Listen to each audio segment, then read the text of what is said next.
Students, बी scholar या चॅनलमध्ये आपलं सगळ्यांचं स्वागत आहे.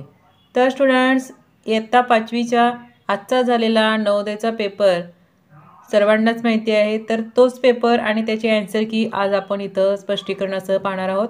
आपल्या या चॅनलवरती थोड्या वेळापूर्वीच आपण याची आन्सर की टाकलेली आहे. आता आपण हे पेपर स्पष्टीकरणासह या व्हिडिओमध्ये सोडवणार आहोत.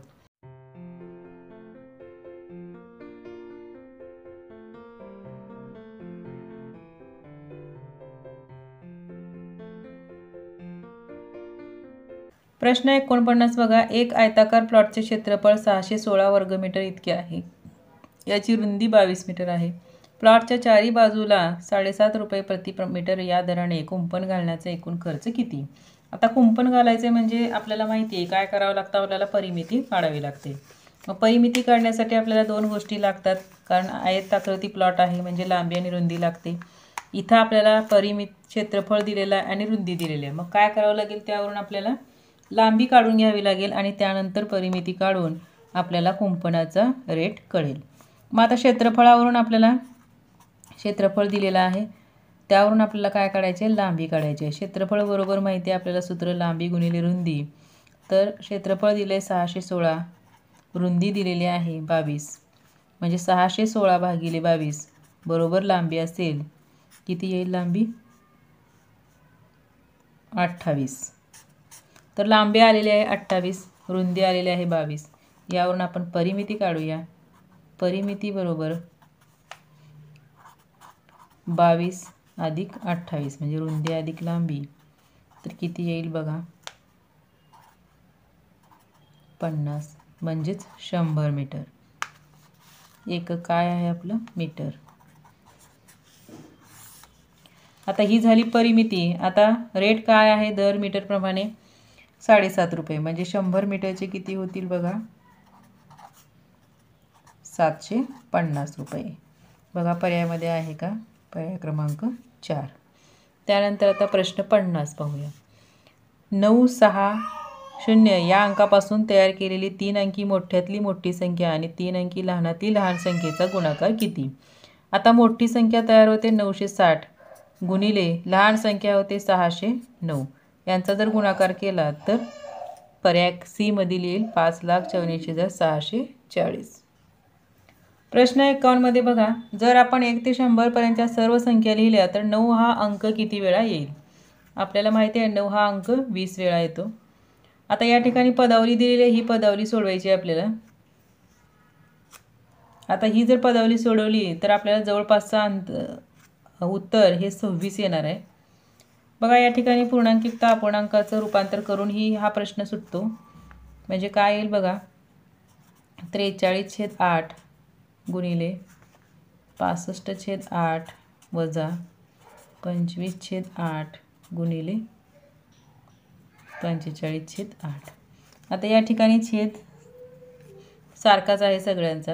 या दोघांचा गुणाकार वजा या दोघांचा गुणाकार भागिले 64 येणार आहे. आता या दोघांचा गुणाकार येतो 1125. या दोघांचा गुणाकार आपण करूया, 2795 येते. आता यांची वजाबाकी केल्यास किती येईल बघा, 1670 भागिले 64 जर केलं तर आपल्याला उत्तर मिळणार आहे 26.09375. हा भागाकार येतो. मग त्याला अप्रॉक्सिमेटली विचारले आपल्याला, जवळपासची किंमत 26 म्हणून आपलं उत्तर असेल बी. त्यानंतर बघा पुढील प्रश्न. प्रश्न 53 मध्ये काय सांगितलंय, कोन आणि कोनाचे प्रकारावरील हा प्रश्न आहे, जो नवीन चॅप्टर ॲड झालेला होता. कोन AOB, कोन BOC, कोन COD आणि कोन DOE यांची मापे आपल्याला विचारले. म्हणजे x, 2x, 4x, 6x. त्यासाठी आपल्याला काय करावं लागेल, x काढून घ्यावं लागेल म्हणजे आपल्याला त्यावरून सगळीच मापे निघतील. आता टोटल जे कोन असतं पूर्ण कोन 360 अंशाचा आपल्याला दिलेला आहे, एक 100 अंशाचा. म्हणजे आपल्याला काय करावं लागेल, x अंश, 2x अंश, 4x अंश, 6x अंश अधिक 100 बरोबर 360 म्हणजे पूर्ण अंश, पूर्ण कोन. आता यांची बेरीज केली असतं किती येईल, 1 आणि 2 3, 4 आणि 3 7, 7 आणि 6 13, 13x अंश अधिक 100 बरोबर 360. आता हे 13x ही 360मधून जर 100 वजा केले तर किती येणार आहे 260 कारण अधिक 100 इकडे जाऊन वजा 100 होणार आहे. तर x बरोबर किती येईल 260 भागिले 13 बरोबर 20. मग x बरोबर 20 आलं. त्यावरून आपण सगळ्याच कोणांची मापं काढू शकतो. आपण पर्यायामध्ये बघूया अगोदर. पहिल्यांदा AOB x विचारले 20. आपल्याला इतर पर्याय पाहायची गरज नाही. तर पर्याय ए बरोबर आहे कारण 20 असलेला दुसरा कुठंच ऑप्शन नाही. मग 2x म्हणजे परत 40 होईल. 4x म्हणजे 80 आणि 6x म्हणजे 120. पर्याय ए. त्यानंतर बघा प्रश्न 54. 30,009 म्हणजे आता या ठिकाणी त्याला अजून दुसऱ्या कोणत्या प्रकारे वाचता येईल असं त्या ठिकाणी विचारायचं आहे त्यांना. तर त्याचं करेक्ट उत्तर असेल 3 10,000 अधिक 9 एकक. त्यानंतर प्रश्न 55 बघा. एका संख्येतील अंकांची बेरीज त्या संख्येतून वजा केल्यास हाती आलेली संख्या नेहमी डॅश डॅश याने विभागता येईल. तर त्याचं उत्तर आहे 9. तुम्ही कुठलीही संख्या घेऊन बघू शकता. तर बघा या ठिकाणी आपण 51 घेतली. 51 त्याची अंकांची बेरीज होती 6. त्याच्यातून वजा केलं 45. याला 9ने भाग जातो.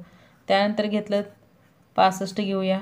6 आणि 5 यांची बेरीज होती 11. 6 आणि 5 11. 65मधून 11 गेले किती राहतात 54. यालाही 9ने भाग जातो म्हणून आपलं उत्तर काय असेल डी. त्यानंतर प्रश्न 56.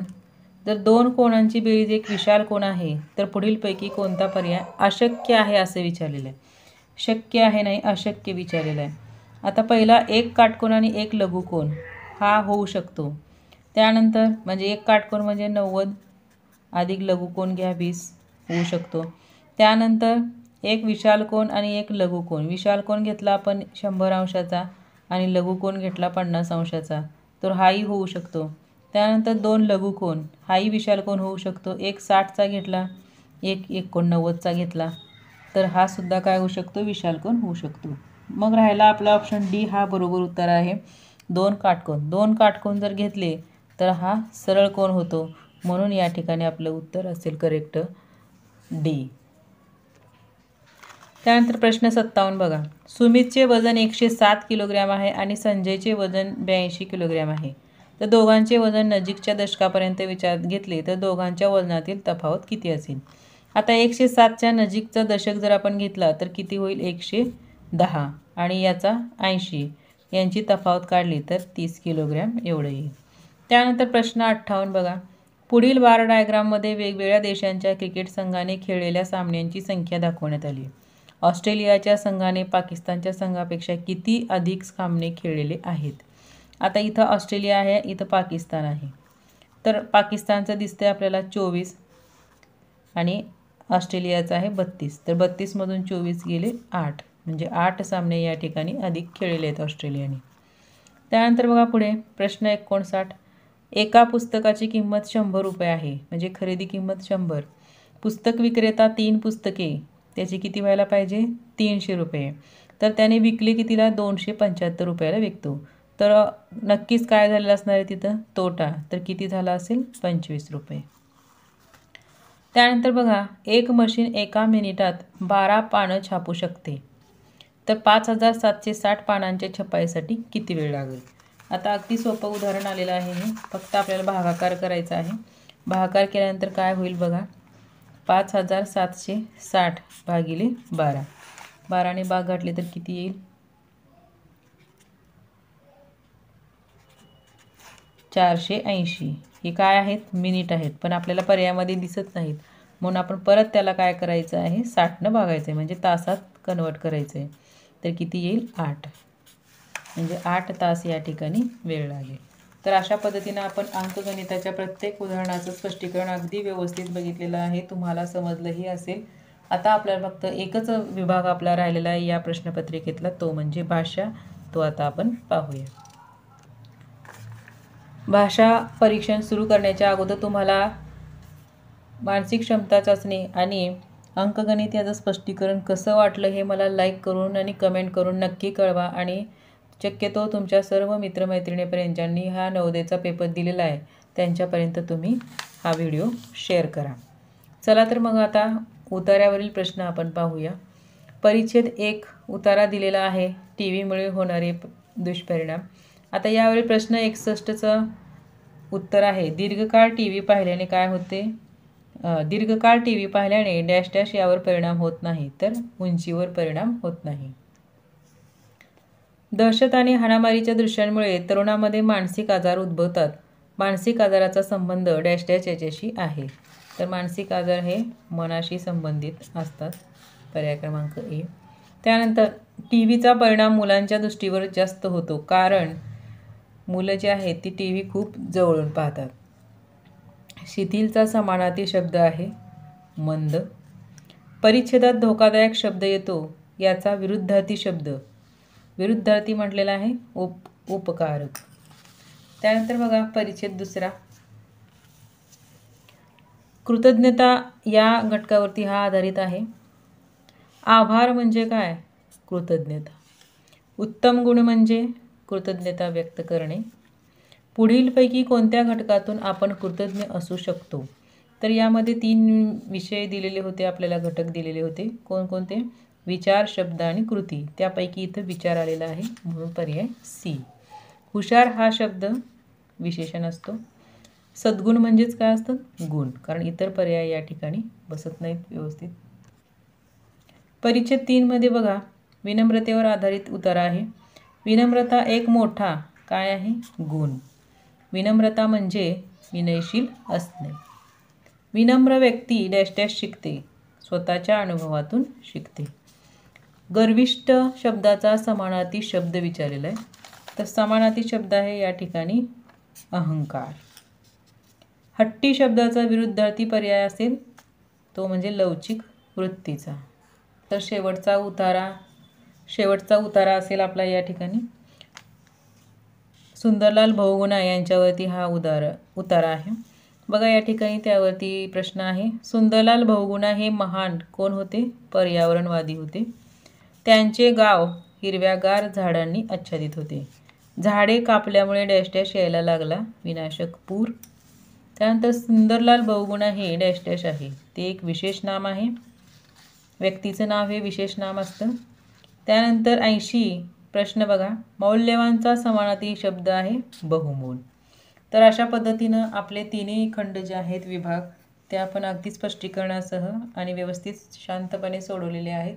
तर तुम्हाला हा व्हिडिओ कसा वाटला हे मला कमेंट करून नक्की कळवा. अगोदर तुमचे ॲन्सर्स चेक करा, तुम्ही काय पर्याय सोडवले आहेत, काय उत्तर लिहिले आहेत, त्यानुसार तुमचे मार्क किती होतात तेही मला कमेंट बॉक्समध्ये कळवा. आणि हा व्हिडिओ जास्तीत जास्त विद्यार्थ्यांपर्यंत शेअर करा. चला तर मग पुन्हा भेटूया एक नवीन प्रश्नपत्रिका घेऊन नव्या व्हिडिओमध्ये. तोपर्यंत धन्यवाद.